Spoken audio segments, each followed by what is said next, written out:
Skippyjon Jones in the Doghouse by Judy Schachner. Between the hours of 1 p.m. and 3 p.m., Skippyjon Jones created his finest piece of artwork ever. It went up and down and all around the newly painted hall, and this rubbed his mama's fur the wrong way. "Drop that crayon right now, Mr. Doodlepaws," commanded Mama Junebug Jones. "You're not the boss of me," said Skippyjon Jones. "In your dreams, Mr. Beans," said Mama. "I cannot believe that in 2 quiet hours you covered the walls with those cockeyed chihuahuas," she scolded. "You are not a chihuahua. You are a naughty Siamese cat, and you need a time-out to think about that." The kitty boy did not budge. But Junebug could be very persuasive. "If you think more like a cat," she said, "Mama will catch you a mouse big and fat. I'll dip it in butter and roll it in cheese. All you must do is think Siamese. And stay out of your closet, or you'll really be in the doghouse," she added, putting him into his room. In fact, Skippyjon Jones was thinking before Mama Junebug Jones even left. He was thinking of bouncing. "Doghouse," repeated Skippyjon Jones, beginning to bounce. First he bounced high, then he bounced low, pointing his rear to the chair down below. "Everyone knows from my big ears to my toes, I'm not a Siamese cat. I'm Skippyjon Jones, a chihuahua to my bones, and that's what I think about that." But he missed the chair and went careening into a pile of stuffed animals. "Holy jalapeno!" exclaimed Skippyjon Jones, pulling a bird from his ear. "The little bird says there's a babalito in the doghouse." Quicker than you can say "Skippyjon Jones, Skippyjon Jones, Skippyjon Jones," the kitty boy climbed into his mask and cape. Then, using his very best Spanish accent, he began to sing. "Oh, my name is Skippito Fresquito, and I heard from a little birdito that the doggies have fled from the gobbling head, who goes by the name Babalito." Down the hall, Mama and the girls squeezed together on the couch for a little TV. "Can Skippyjon watch Quiz Kitties with us?" asked Jillyboo. "Not right now, Pigeon Puff," answered Mama. "Skipperdoodle still has some serious Siamese thinking to do." But Skippyjon Jones was not thinking Siamese. He was thinking Chihuahua. Quiet as a cotton ball, Skippito rolled into his closet. He blew past a boulder, chugged up a hill, and arrived alongside a shack perched 2 bones shy of the end of the world. "Where the heckito am I?" wondered Skippito aloud. The place boomed with sniffing noses. "Who wants to know?" growled the voice from inside.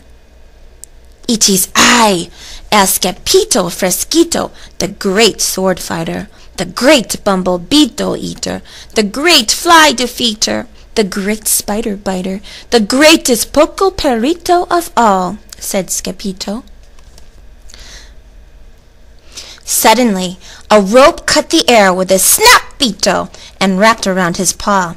"Whoa!" said Skippito as he flew under the curtain and into the shack.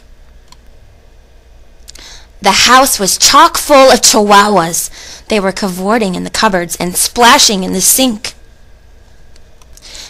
They were chilling in the ice cube trays and melting into drinks. And sitting right in the middle of the mayhem were his old amigos, Los Chimichangos. "Hola, Skippito!" Don Diego, the biggest of the small ones, grinned. "We have been waiting for you, dude." "Sí, Skippito," said Poquito Tito. "Yesterday morning we left the house to buy some beans, and at night when we returned, a babalito was in La Casa Perito." "Not in the little doghouse!" exclaimed Skippito. "Uh-huh," said Poquito Tito. "He's a fanatica, and so dramatica, and he bubbles and nods in our attica." "He must be a pain in the skyetica," said Skippito. "He's a yes man," added Don Diego. And then all of the doggies nodded. "Uh-huh, uh-huh, uh-huh, uh-huh." "A jumbolito pain," agreed Pocodatito, "and you are just what the doctor ordered." This made the Puchitos feel so good that they all began to sing and dance. First you turn the music way up loud, then you nod your head up and down, and run your local tail back and forth, to the chimichanga rumba and the cha-cha-cha. Stop it! You are killing me, dudes, said Skippyjo. Enough of the monkey business, said Poquito Tito, as he pulled Skippyjo outside and over to a giant tortilla. Lie down and close your eyes, ordered Poquito Tito. ¿Por qué? asked Skippyjo nervously. Because, dude, said Poquito Tito, at 5 o'clock, Abuelo Crespito will spill the frijoles. Not the beans again, said Skippyjo.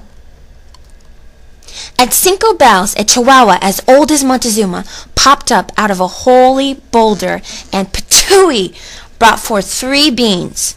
It's a 3-beaner, declared the perritos. Then they rolled Skippyjo into a 3-bean burrito. Now we are sure to have good luck.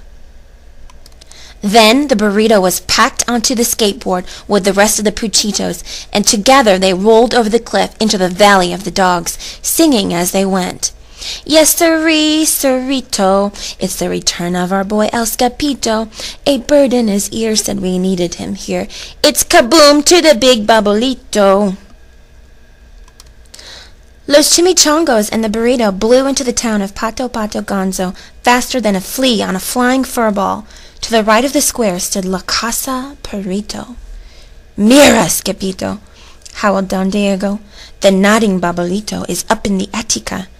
But Skippyjo was too scared to look. The perritos did not give a hootio about Skippyjo's jitters. They just wanted the babolito out, and he was the dog for the job. With one big flourish, the perritos unrolled the tortilla and tossed the kitty boy and the beans up, up, up into the air until they landed on the roof of the doghouse. Go get 'em, Skippyjo, cried the Puchitos. Oh, Mamalita! cried Skippyjo, catching a glimpse of the hulking shadow of the babolito. Oingy boingy, bouncy pouncy, Skippyjo flashed his naughty monkey eyes and lunged straight for the head of the babolito. Yee-haw-ito, hollered Skippyjo as he took the ride of his life, and in no time flat, this kitty boy brought that babolito right down to size. Faster than you could say, chili chewing chihuahuas, he grabbed the itty-bitty babolito and stuffed him into his pants. Lickety-splickety, rickety-tickety. Skippyjo rode the railing all the way down to the front door. And he bounced into the good-night air, landing right in the middle of the fluffy white tortilla. Los chimichangos rolled Skippyjo up snug as a bug and began to chant, Muchas gracias, Skippy-dippy dango, bye babolito, boogie-woogie tango, muchos, puchos, icky-sticky mango, gozo, bozo, chimmy-chimmy-chango. One more time! Muchas gracias, Skippy-dippy dango, bye babolito, boogie-woogie tango, muchos, puchos, licky-sticky mango, gozo, bozo, chimmy-chimmy-chango. And they carried the perrito all the way back to his room. With quiz kitties over, Mama Junebug directed her ears toward Skippyjon's very quiet room. Mused Mama. I wonder what he's up to. She told the girls to go and take a peek. He's all wrapped up in his old white blankie, said Jezebel. And he's talking to my itty-bitty kitty bobblehead, said Jujubee. Maybe he's thinking Siamese, added Jillyboo. Really? asked Mama. Oh, he's such a little crumb cake. But Skippyjon Jones was not thinking Siamese. He was still thinking Chihuahua. Do you like mice and beans? Skippyjon asked the bobblehead. Then he touched the itty-bitty kitty's nose with the tip of his blanket. The bobblehead just nodded. Uh-huh, uh-huh, uh-huh. Me too, said Skippyjon Jones. The end.